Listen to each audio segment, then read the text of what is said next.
Okey, Assalamualaikum warahmatullahi wabarakatuh. Dan salam sejahtera. Hari ini kita akan belajar bahasa Melayu bersama dengan Cikgu Akmal. Okey, jadi apa yang kita akan belajar hari ini? Kita mulakan. Okey, yang pertama sebelum kita buat apa-apa, kita baca doa dululah. Okey, bagi yang Muslim boleh tanda tangan. Bagi yang bukan Muslim, gunakan cara masing-masing untuk berdoa. Cara masing-masing lah. Okey, bismillahirrahmanirrahim. Allahumma ftah alaina hibataka wa ansyur alaina min khuzaini rahmatika ya arhamar rahimin. Amin amin ya rabbal alamin. Okey, jadi tajuk PDPR yang kita akan belajar hari ini ialah apa? Kita akan belajar mengenai kata seru. Okey, kata serulah bentuk yang ini, kata seru. Okey, jadi apa yang kita belajar hari ini ada dalam buku teks muka surat 78. Okey, ada dalam buku surat 78. Okey, kalau murid-murid tengok dalam buku surat 78 dia ada bercerita mengenai muzium kaca. Okey, jadi tahu tak apa itu muzium kaca? Okey, jadi hari ini cikgu nak bagilah pengenalan ringkas mengenai muzium kaca. Okey, muzium kaca terletak di Jalan Burma, Pulau Pinang. Okey, yang color kelabu ni kalau tengok dekat peta. Kemudian di dalam muzium kaca tu kesemua seni yang dipamerkan adalah diperbuat daripada kaca. Okey, jadi kita tengoklah contoh-contoh gambar dia dekat sini. Boleh tengok yang pertama dan yang kedua. Ini semua diperbuat daripada kaca. Okey, jadi tamat sudah pengenalan ringkas kita mengenai muzium kaca. Okey, kita tengok. Yang kita nak belajar hari ini adalah berkaitan dengan kata seru. Okey, apa itu kata seru? Okey, kata seru adalah kata yang menyatakan perasaan seseorang seperti sakit, marah, terkejut, hairan, sindiran, sedih, takut, terperanjat, hibah dan sebagainya. Okey, cara penggunaannya disesuaikan dengan intonasi pengucapan iaitu dengan nada meninggi atau menurun. Maksudnya, kalau kita nak kata ayat yang berkaitan dengan kata seru, dia ada nada yang berbezalah. Okey, seterusnya kata seru digunakan untuk membentuk ayat seruan. Okey, macam mana kata seru tu? Kita tengoklah contoh-contoh dia. Kata seru ni selalunya berada di hadapan lah. Depan-depan sekali. Okey, jadi kita tengok yang pertama kata seru. Contoh aduh. Aduh digunakan untuk menyatakan perasaan sakit dan kagum. Ayat contoh, aduh sakitnya tangan aku. Itu satu. Yang kedua, aduhai. Untuk menyatakan perasaan sedih. Contohnya, aduhai malang sungguh nasibku.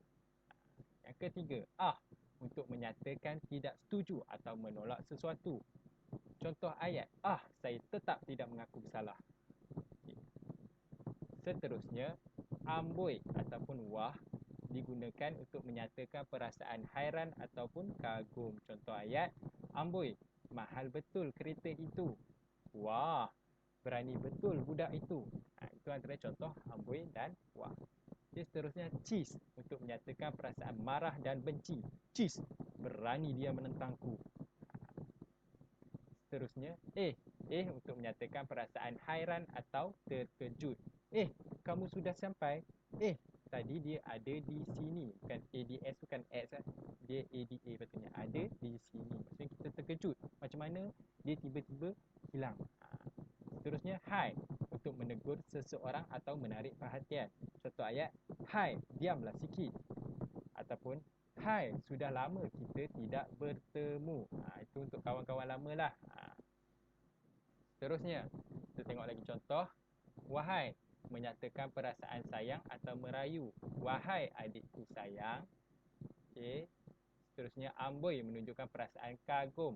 Amboi, tingginya bangunan KLCC ini. Okey, hai kita dah sebut tadi.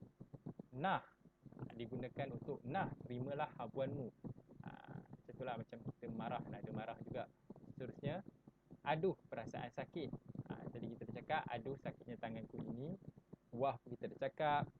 Cih, usah membantah kata-kataku. Penggunaan cih ni, cih usah membantah kata-kataku ini. Seterusnya, cheese pun kita dah cakapkan tadi. Cheese, marah atau jijik. Cheese, awak rupanya yang menjadi batu api. Kalau oh pula, maksud dia digunakan untuk terkejut, hairan, gembira atau mengharap. Contoh, oh itu rupanya rumah kamu. Oh Tuhan, ampunilah dosa-dosaku. Seterusnya, hairan. Tadi kita dah jawab. Syabas, gembira, puas, memuji atau ucap tahniah diletakkan depan. Kalau kita nak ucap tahniah untuk seorang lah. Contoh ayat dia, syabas, awak berjaya juga akhirnya. Alahai, menghina alhai. Itu pun awak tak boleh buat. Seterusnya, alamak, terkejut. Alamak, sudah pukul 8 pagi. Ni selalu jadilah kalau kita lambat pergi ke sekolah. Seterusnya, hairan. Budak itu yang menang. Maksudnya dia macam pelik. Sepatutnya orang lain yang boleh menang. Kenapa budak itu yang menang? Okay, jadi kalau nak baca secara perlahan, boleh tengok dalam PPT yang cikgu akan bagilah dekat dalam Google Classroom. Okey. Jadi seterusnya, perhatian boleh buka buku teks muka surat 78. Okey, kita mari membaca. Okey, dalam buku teks ni kita gabungkanlah yang buku surat 78 tadi yang berkaitan, kita dah belajar pasal muzium kaca, kemudian kita dah belajar pasal kata seru. Okay, jadi kita tengoklah sama-sama tengok dialog yang dekat bawah ni. Okey, sehari di muzium kaca, iBox Glass Museum. Pada suatu hari, Yahya dan keluarganya melawat muzium kaca Pulau Pinang yang terletak di Jalan Burma, Pulau Pinang. Okey, ini ibunya Yahya. Okey, dia cakap apa?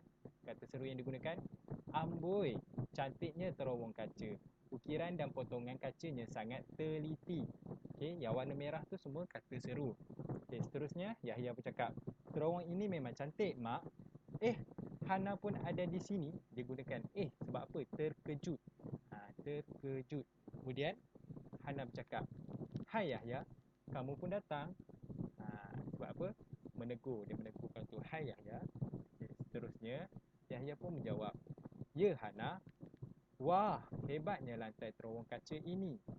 Wah bermaksud dia kagum dengan lantai terowong kaca ni. Jadi dia gunakan wah. Seterusnya Hana bercakap, oh, rupa-rupanya inilah terowong yang diperbuat daripada 500 keping kaca pelbagai warna dan corak. Okey, kita tengok seterusnya. Okey, yang seterusnya dialog ini memerlukan murid-murid untuk menjawab sendiri. Jadi macam mana? Kita sama-sama buatlah. Okey, yang pertama, apa-apa cantiknya motif pada ukiran ini. Okey, apa yang paling sesuai? Kata seru apa yang paling sesuai? Okey, betul. Kata seru yang paling sesuai ialah wah. Wah, cantiknya motif pada ukiran ini. Kemudian, Hana menjawab, betul Yahya. Apa-apa banyaknya makcik membeli cendera mata. Okey, apa yang paling sesuai dekat sini? Betul, amboi. Jadi dia akan cakap, betul Yahya, amboi, banyaknya makcik membeli cendera mata. Tu seterusnya makcik pun menjawab ataupun mak Yahya menjawab, ya Hana, cendera mata ini daripada botol yang digital semula. Kemudian Hana pun menjawab, apa uniknya botol itu, saya mahu membelinya juga. Jawab apa? Wah, uniknya botol itu, saya mahu membelinya juga. Sebab apa? Wah digunakan untuk kagum, perasaan kagum. Sebenarnya yang terakhir sekali, mak kepada Yahya cakap apa? Apa-apa sudah lewat, kami balik dulu Hana. Okey, apa yang paling sesuai dekat sini? Okey, paling sesuai ialah sudah lewat, kami balik dulu Hana. Okey, selepas itu mereka pun pulang. Okey, jadi murid-murid dapat menjawab dengan baik. Okey, tepuk tangan semua. Okey, jadi kita akan tengok latihan pada hari ini. Okey, ada dua latihan. Yang pertama, buat latihan muka surat 92 di dalam buku aktiviti. Okey, muka surat 92 macam inilah latihan dia. Okey, pilih jawapan yang betul berdasarkan daripada atas ni. Kamu baca dulu yang 5 ayat ni. Kemudian kamu pilih yang mana satu yang ada kaitan dengan gambar. Okey, macam ni contoh ditunjuk kraft tangan. Jadi ayat yang paling sesuai, di sana ada jualan barang-barangan kraft tangan. Okey, tulis kat sini. Yang lain pun sama, isi tempat yang ni. Jadi lepas kamu habis buat, tangkap gambar dan hantar dalam Google Classroom. Cikgu dah sediakan tapak untuk menghantar. Okey, yang seterusnya, nombor 2, buat latihan online di link yang diberi. Okey, dekat sini cikgu dah bagi link lah. Kamu just tekan link yang cikgu bagi dekat Google Classroom nanti, kamu terus buat. Okey, dekat situ lepas kamu buat, kamu akan dapatlah jawapan kamu betul, berapa kamu betul dan berapa kamu salah. Okey, seterusnya, pastikan kamu kena isi nama yang betul dan kelas yang betul lah untuk tujuan orang kata apa, untuk cikgu nak buat catatan lah. Okey, jadi apa yang cikgu nak cakap dekat sini, terima kasih dan selamat belajar.